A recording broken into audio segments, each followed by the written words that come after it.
Hello दोस्तों, स्वागत है आप सभी का आज के इस वीडियो में। दोस्तों आज की इस वीडियो में हम लोग बात करने वाले हैं क्लास 10th विज्ञान के बहुविकल्पीय प्रश्न के बारे में, ठीक है ना।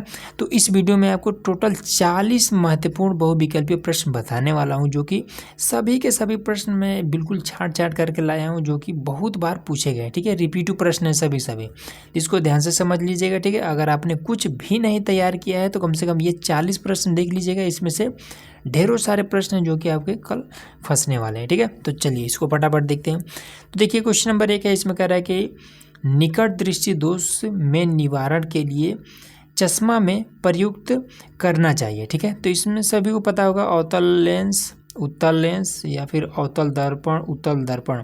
तो इसमें आपका ये अवतल लेंस हो जाएगा, ठीक है। चश्मा में लेंस का यूज किया जाता है, दर्पण थोड़ी यूज किया जाता है। चलिए दूसरा है इसमें कि कौन सा मात्रक चुंबकीय क्षेत्र का नहीं है, वेबर मीटर, टेस्ला, गॉस या फिर न्यूटन एम्पियर स्क्वायर। तो ये वाला आपका सही हो जाएगा, ठीक है, न्यूटन एम्पियर स्क्वायर। तीसरा है कि किसी धातु के तार में वैद्युत धारा का प्रवाह होता है मुक्त इलेक्ट्रॉनों द्वारा, प्रोटॉनों द्वारा, न्यूट्रॉनों द्वारा या फिर आयनों के द्वारा। तो इसमें से आपका हो जाएगा ए नंबर सही हो जाएगा, ठीक है। मुक्त इलेक्ट्रॉनों द्वारा ये वैद्युत धारा का प्रवाह होता है। अगला आपका आ जाता है कि एक गतिशील आवेश उत्पन्न करता है, ठीक है। एक गतिशील आवेश उत्पन्न करता है केवल वैद्युत क्षेत्र, केवल चुंबकीय क्षेत्र, वैद्युत और चुंबकीय दोनों, ठीक है। वैद्युत क्षेत्र और चुंबकीय क्षेत्र दोनों उत्पन्न करता है। और इसमें डी नंबर है कि न तो वैद्युत और ना ही चुंबकीय। तो इसमें आपका सी नंबर सही हो जाएगा, ठीक है। वैद्युत और चुंबकीय क्षेत्र दोनों ये आवेश उत्पन्न करता है। चलिए पांचवा नंबर प्रश्न है, कह रहा है कि वैद्युत चुंबकीय प्रेरण के नियमों का प्रतिपादन किसने किया था, हेनरी ने, फैराडे ने और ओस्टेड ने या फिर गॉस ने। तो इसमें आपका फैराडे, ठीक है, ये फैराडे ने इस नियम का प्रतिपादन किया था। अगला है कि प्रकाश के लिए किस रंग का प्रकीर्णन सबसे कम होता है, बैंगनी, नीला, पीला या फिर लाल। तो ये तो लाल हो जाएगा, ठीक है।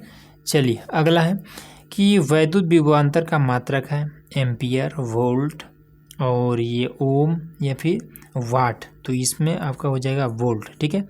तो विभवांतर का भी वोल्ट होता है और विभव का भी वोल्ट होता है, ठीक है। तो विभवांतर या फिर विभव दोनों में से कोई है, वोल्ट लगाइएगा।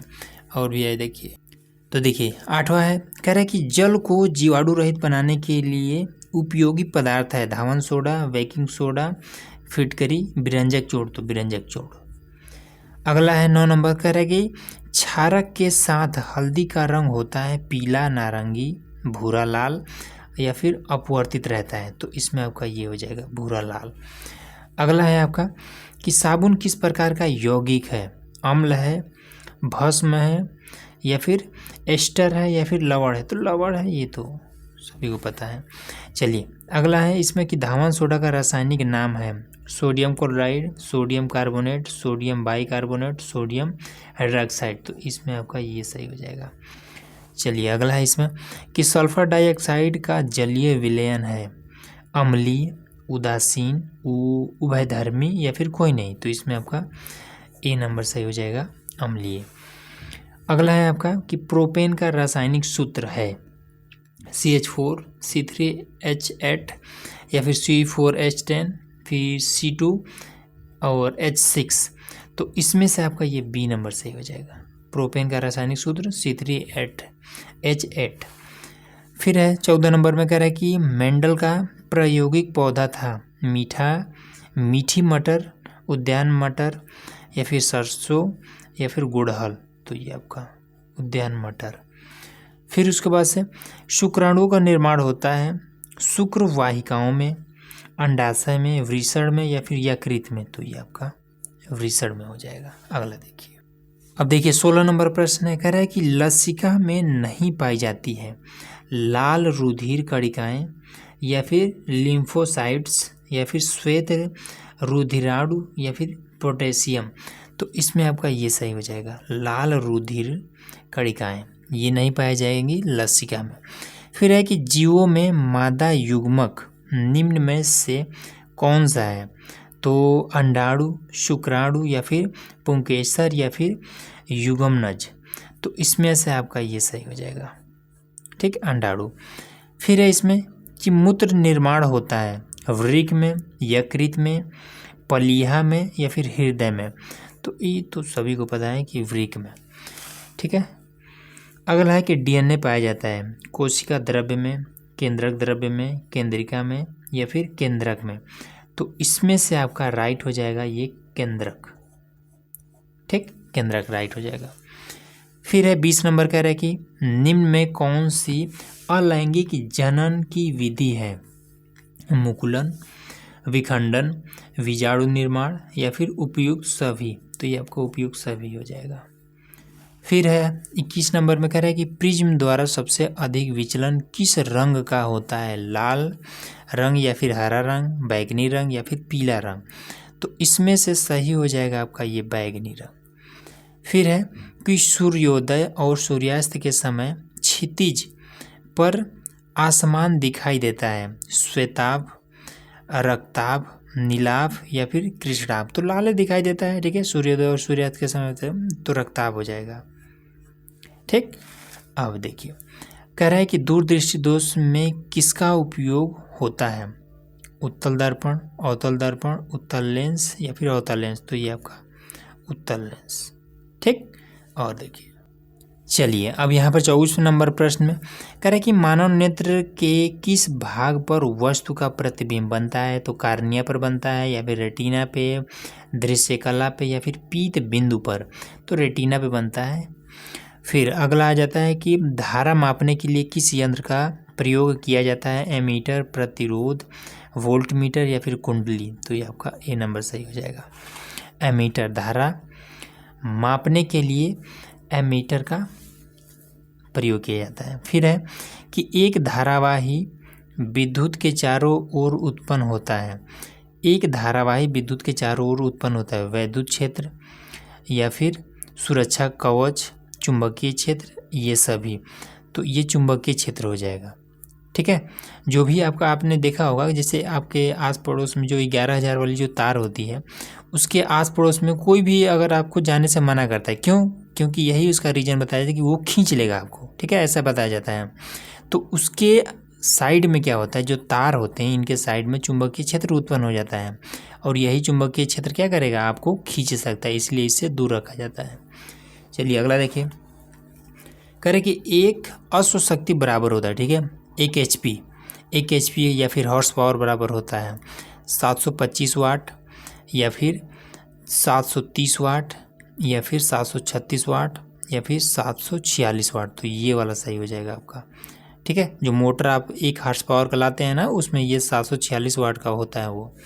ठीक, फिर देखिए खाने का सोडा का रासायनिक सूत्र है Na2CO3 इंटू 10H2O, दूसरा है कि NaHO3, फिर Na2CO4 10 इंटू 10H2O, फिर NaCl, तो इसमें ये वाला हो जाएगा Na3, ये हो जाएगा। फिर एक शुद्ध जल का pH मान होता है 0, 2, 7, 14, तो ये 7 हो जाएगा। फिर है कि अम्लग होता है अधातु, उपधातु, अधातु, यौगिक या फिर मिश्र धातु, तो इसमें से आपका राइट हो जाएगा ये मिश्र धातु होता है। ठीक है, अगला देखिए। चलिए यहाँ पर हमारा 31 नंबर है, कह रहा है कि निम्नलिखित में से कौन सा हाइड्रोकार्बन एल्कीन है? तो मीथेन, एथेन, एथिलीन या फिर एसिटिलीन, तो इसमें ये सही हो जाएगा एसिटिलीन। कह रहा है कि जस्ता धातु तनु HCl से क्रिया करके गैस उत्सर्जित करता है। ठीक है, कौन सा गैस? ओजोन, हाइड्रोजन, ऑक्सीजन या फिर नाइट्रोजन, तो ये आपका हाइड्रोजन हो जाएगा। तो अब देखिए 33 नंबर में क्या है, कह रहा है कि Li, ठीक है, लिथियम विकर्ण संबंध दर्शाता है MgNaH2O या फिर नॉन ऑफ दीज। ठीक है, इनमें से कोई नहीं, तो इसमें से सही हो जाएगा आपका ये वाला M। देखिए 34 नंबर में इसमें क्या है, कह रहा है कि द्विखंडन विधि द्वारा जनन होता है पैरामीशियम में, अमीबा में, युगलिना में या फिर उपर्युक्त सभी में, तो इसमें ये भी है, ये भी है, ये भी है, तो इसमें उपर्युक्त सही हो जाएगा। ठीक है, उपर्युक्त सभी। फिर आपका आ जाता है 35 नंबर में, इसमें कह रहा है कि निम्न में से कौन सा पादप हार्मोन नहीं है? ऑक्सीजन, या फिर जिबरेलिन, इंसुलिन या फिर साइटोकाइनिन। तो इसमें आपका इंसुलिन हो जाएगा ये, ठीक। अगला देखिए, चलिए यहाँ से हमारा शुरू हो जाता है 36 नंबर। इसमें कह रहा है कि पुष्प का जनन अंग है वाह दल पुंज एवं पुंस्केर, ठीक है, पुंकेसर है भाई ये। और बी नंबर है कि दल पुंज एवं अंडाशय या फिर पुंकेसर एवं स्त्री केसर, उपयुक्त में से कोई नहीं। तो ये आपका स्त्री केसर, हाँ, तो ये सी नंबर सही हो जाएगा। यहाँ पर हमारा 37 नंबर। इसमें कह रहा है कि मेंडल के अनुसार निम्न युग में से कौन सा प्रभावी लक्षण है? लंबा तना व झुर्रेदार बीज। लंबा तथा ये तना रहेगा, ठीक है, सॉरी ये तना रहेगा। लंबा तना व गोल बीज या फिर लंबा तना व हरे बीज पल या फिर इनमें से कोई नहीं। तो ये आपका बी नंबर ही सही हो जाएगा, ठीक है, लंबा तना व गोल बीज, ये सही हो जाएगा। अगला आपका आ जाता है कि प्राकृतिक परितंत्र है गमले या फिर जल जीवशाला या फिर खेत या फिर वन। तो इसमें वन हो जाएगा, ठीक है, ये प्राकृतिक परितंत्र है।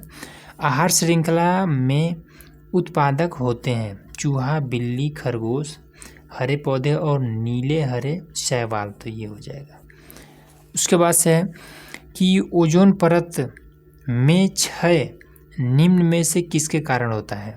ऑक्सीजन वाष्प, सल्फर डाइऑक्साइड या फिर क्लोरोफ्लोरोकार्बन। तो ये कार्बन की वजह से क्या होता है, ओजोन परत में छेद हो रहा है, तो ये कार्बन की वजह से, ठीक है। तो इसमें फ्लोरोकार्बन, तो इसके वजह से क्या हो रहा है, ओजोन में इसका छेद हो रहा है, ठीक है।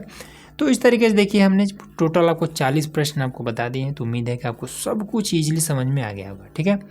तो इसको ध्यान से समझ लीजिएगा, ठीक है। अगर आपको कहीं ना समझ में आए तो इसको फटाफट से आप दोबारा देख लीजिएगा और चैनल को सब्सक्राइब जरूर कर लीजिएगा।